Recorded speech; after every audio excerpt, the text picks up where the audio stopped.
Hello, welcome to Dissident Canada. My name is Tyler, and once again, I am going to be talking about the global economy because it makes no sense anymore. It is pure insanity. The economy itself has lost its mind. And, I can sit here and say I kind of understand why. We've been in extend and pretend for years now, for 2 years, really, since the banking crisis that didn't really go away, just has been kind of brewing under the surface since the spring of 23. Um, you know, I'm recording this, a few short hours away from a potential U.S. government shutdown due to the debt ceiling being reached, and it looks like it will be a shutdown from my perspective. Um, and it will probably likely extend because both sides it actually benefits them to extend it. Crazy enough. But I bring that up because the markets are basically trading sideways. Like if you just look at crypto, all right, for this Tuesday, it's it's slightly down and sideways. It's ridiculous. Like, you have a potential situation brewing in the United States that is going to affect the U.S. T-bill market, which is, say roughly $10 trillion worth of T-bills.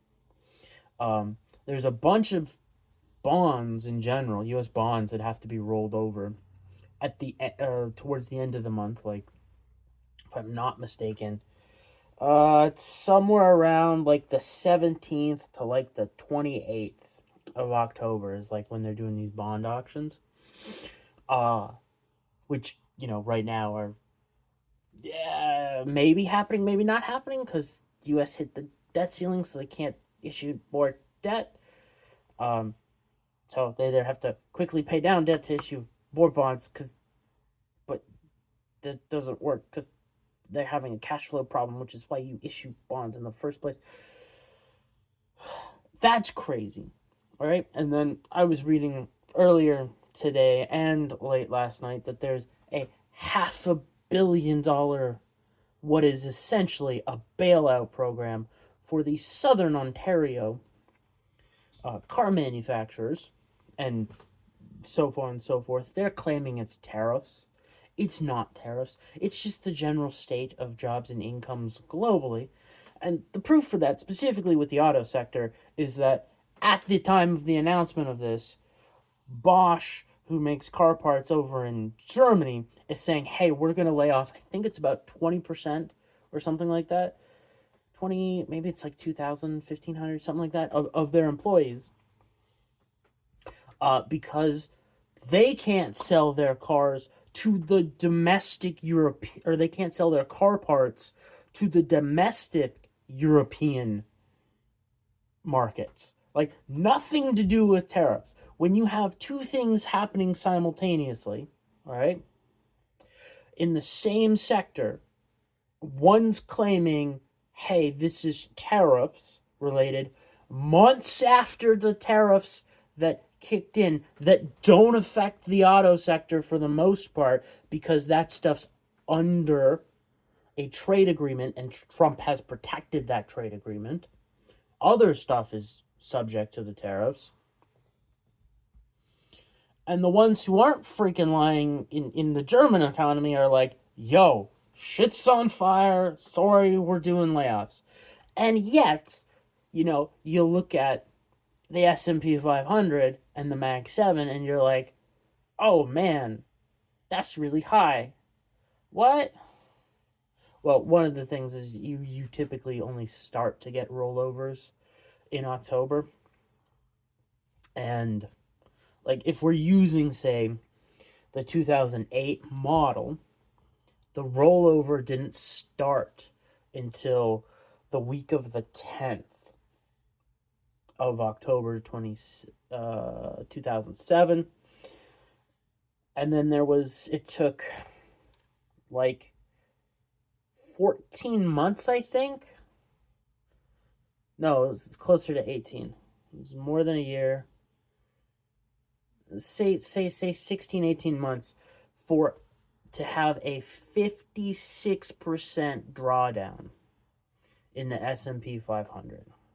Or it's 56 point something to be more precise. If we're going to be, super duper precise about shit, it's something like that. It's like we could be experiencing that, and like the catalyst could be U.S. government debt.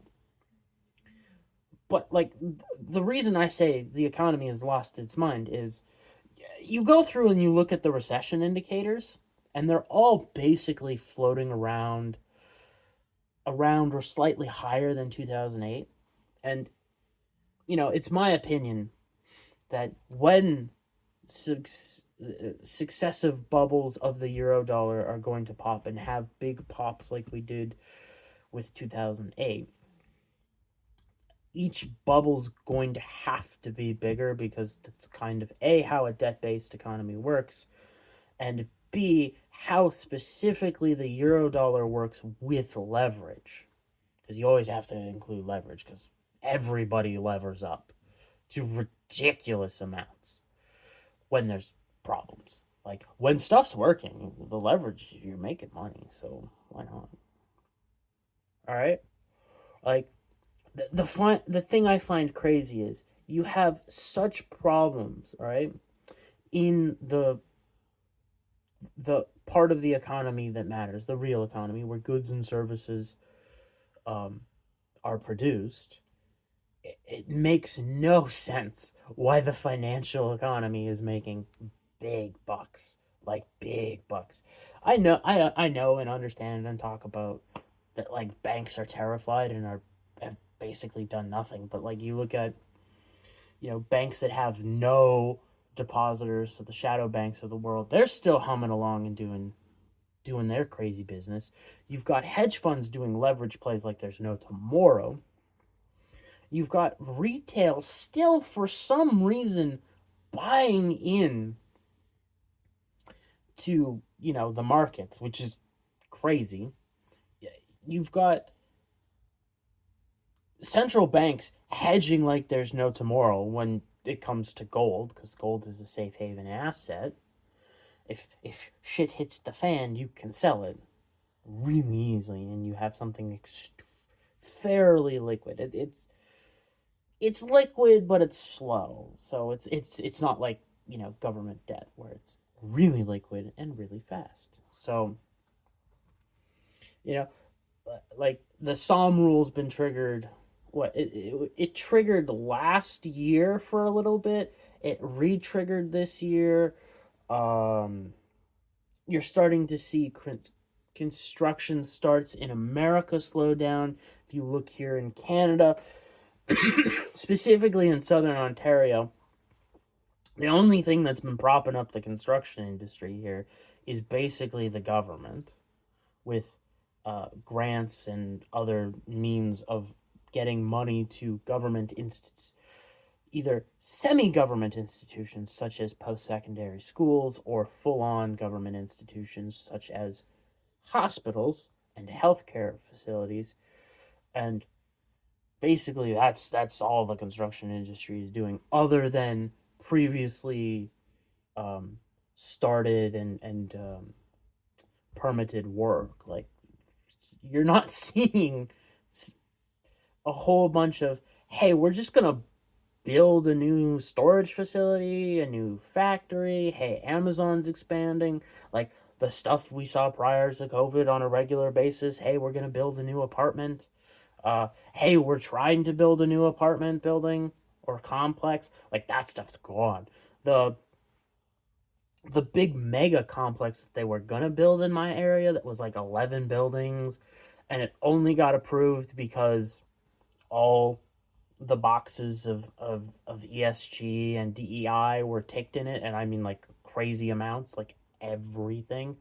They're like, hey, we're gonna have geothermal power plant on site. We're gonna have a parking spaces for like the the robo EV taxis that are coming along. We're going to have all these charging spaces. We're going to have all this green crap. It was like reading the proposal was basically like reading everything the UN and the WEF put out. It's like ridiculous. And the funding for that just like in the last I think year completely collapsed because the investors were like, "No." And yet, all right, everything is in an extend and pretend thing. Like we're starting to see the pickup in layoffs, and we could very much, with the trend, we could very much see something break in spring of next year. Very similar timing to what we saw this year, but have nothing to do with the Trump Day of Liberation or whatever he called it. And this would be, all prior established shit. Like the tariff stuff is going to have nothing to do with this economy. It's not making it better, but it's not the reason shit's going down the hill. Like that's the question. When does the rollover happen? And I keep coming to the fact of like there might not be one because everybody saw what happened in 2008 for the most part. Well, those of us that were alive and those empowered do, and those in the financial part understand. They saw what happened, okay? And then they saw what happened with COVID, with the government's bias to act and act relatively quickly with support structures. And we've kind of seen that, because like the BTFP, which was the Fed's, hey, we're going to secretly fund the banks like we did with during the 2008-9 GFC, but we're going to do it on the down low. And then and they extended that through the end of COVID into 23 when it started to wind down. And now reverse repo operations, which is just, hey, banks need cash and the easiest place to get it is the Fed, is starting to tick up again, which is never a good sign. But also we're part in that time frame of the year, or one of the time frames in the year where like cash flow becomes a problem for banks. It's a historical norm at this time of year.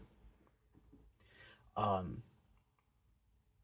like with the bias towards action, instead of a GFC type event where it's relatively quick. Like the drawdown again was like 18 months.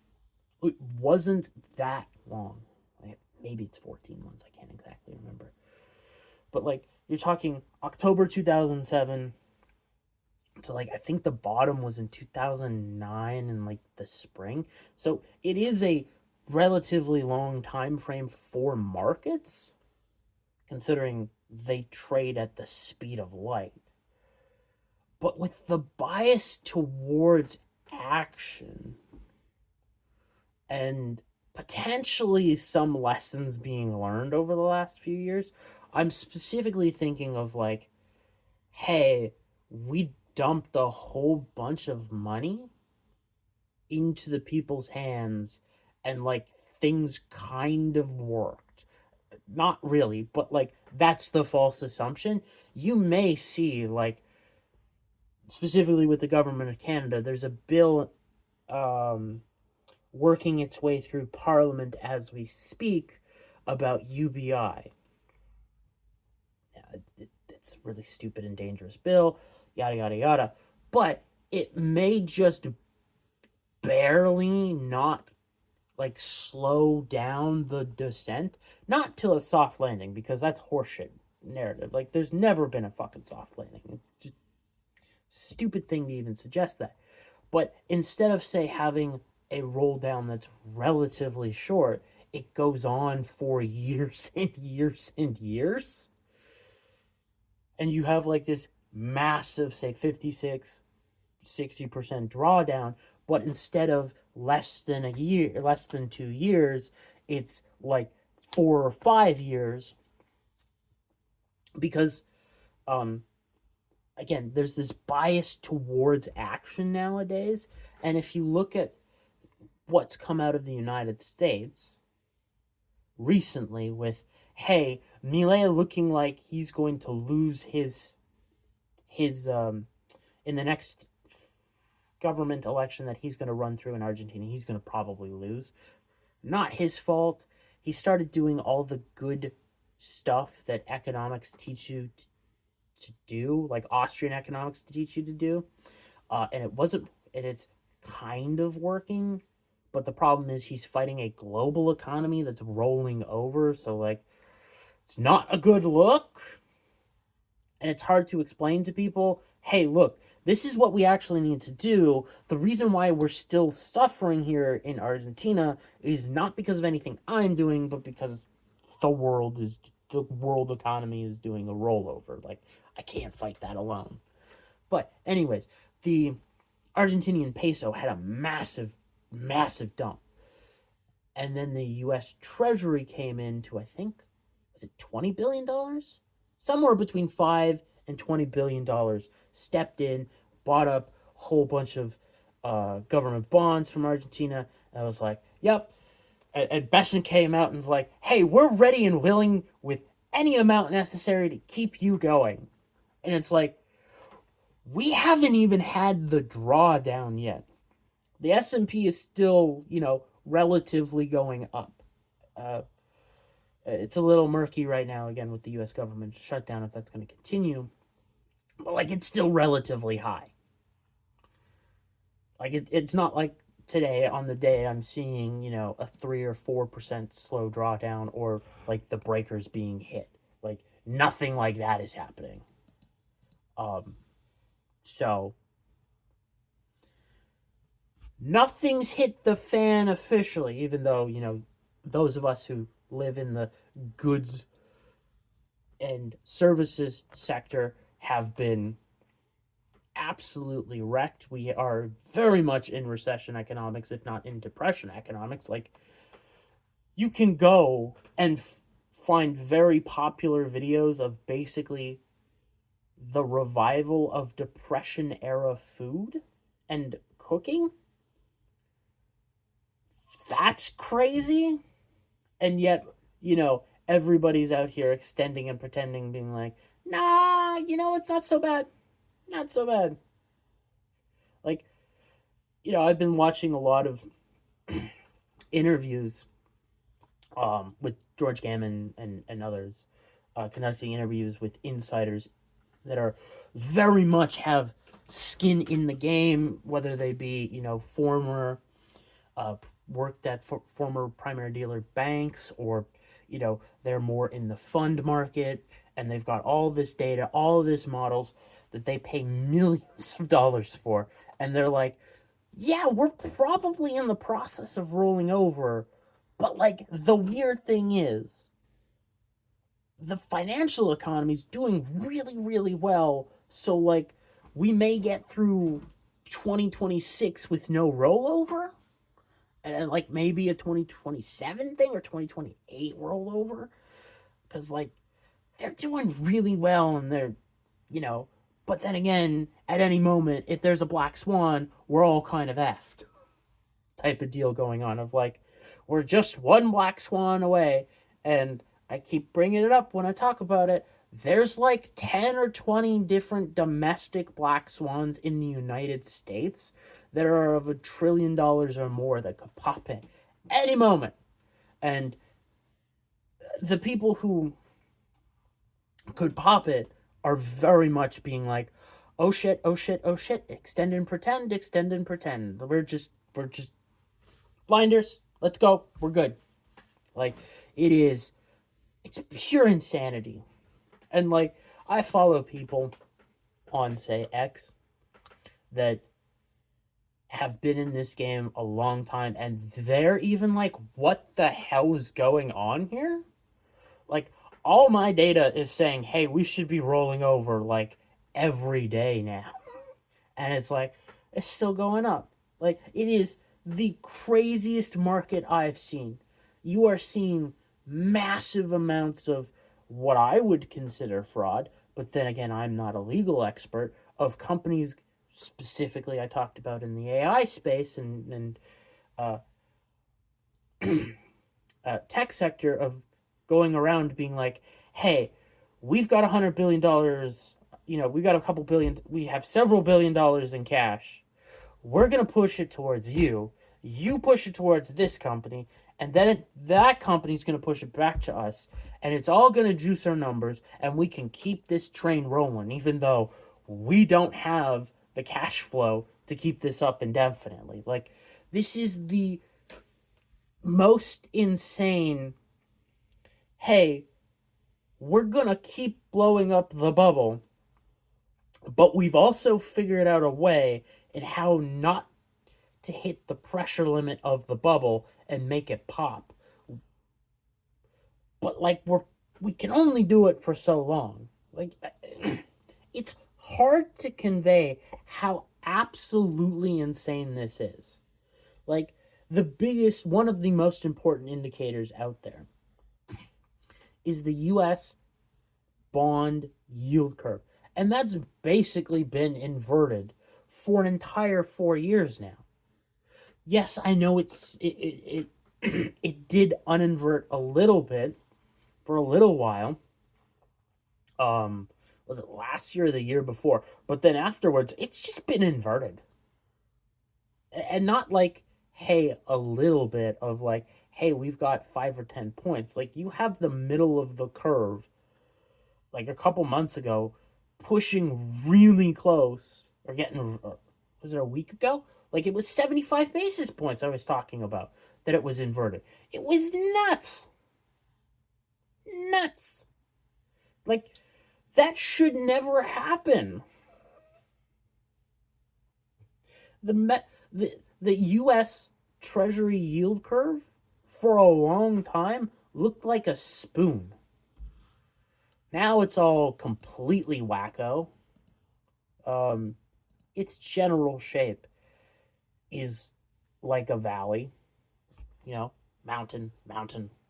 That's generally the shape of the U.S. yield curve.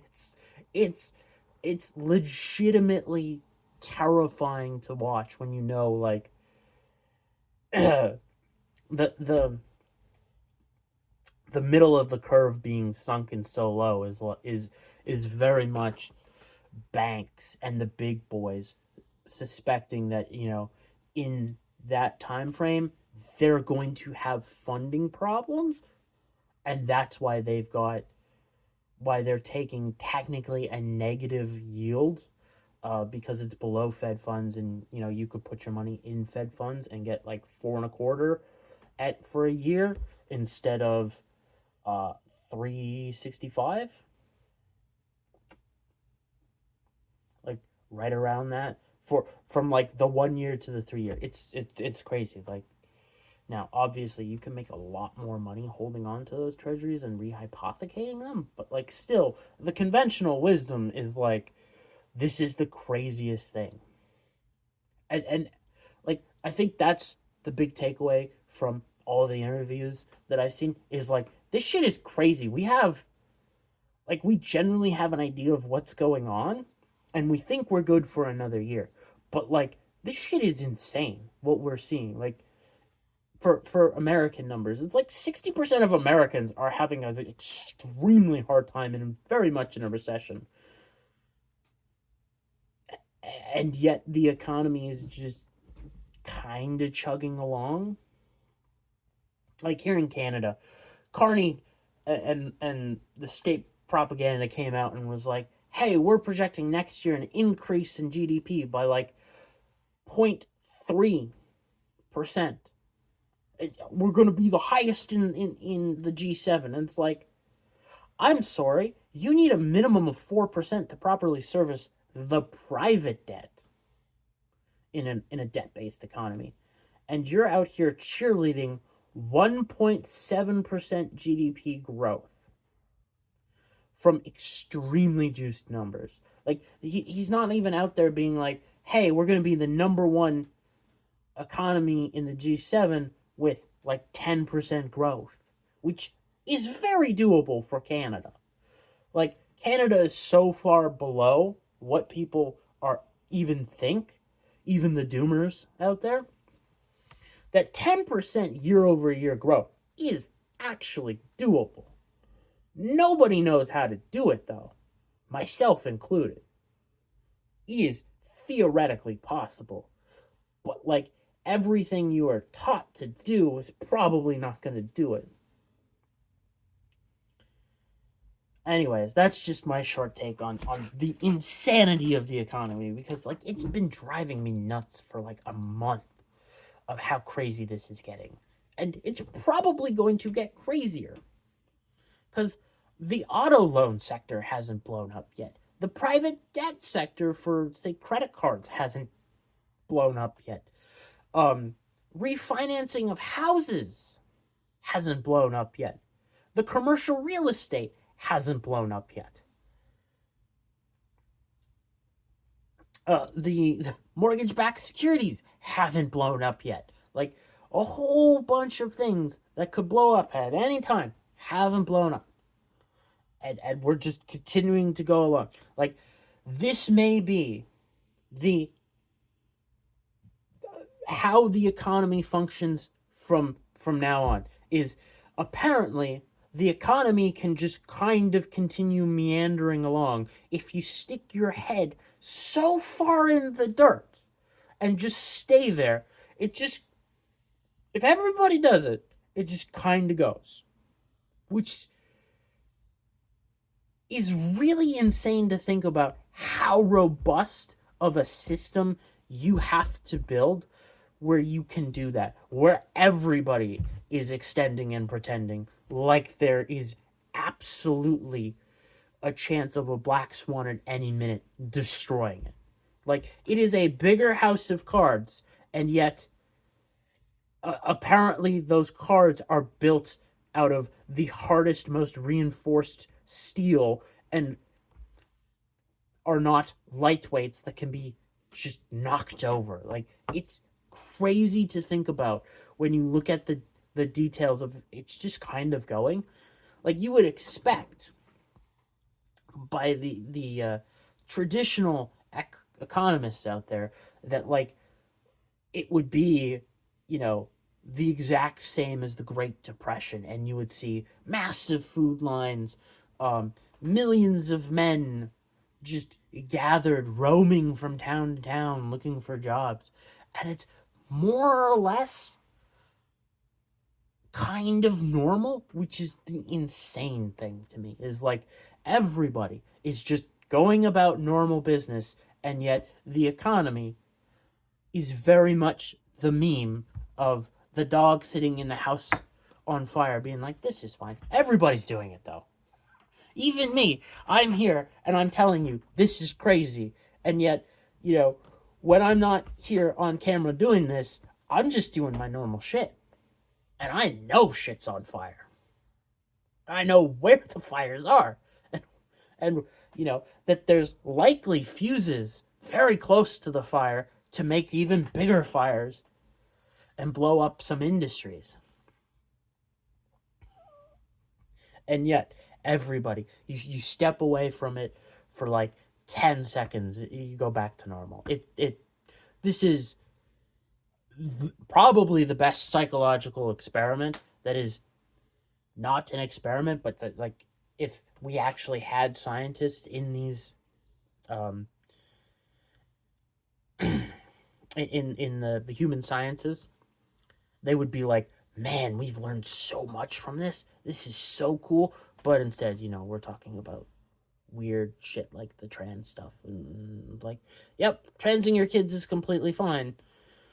But like actual studies on human psychology and how the economy is going right now and how everybody is just extending and pretending and it's all okay. Fake it till you make it is apparently the most realist shit ever. And that's where I'm going to end it. Hope you all have a great weekend. See you Monday. I now have to worry about, for me, tomorrow I have dental work. Which is why I pre-recorded a whole shit ton of videos this week. But until I am once again the talking head on your screen, have a great weekend. Have a good day. See you in the next talking head video.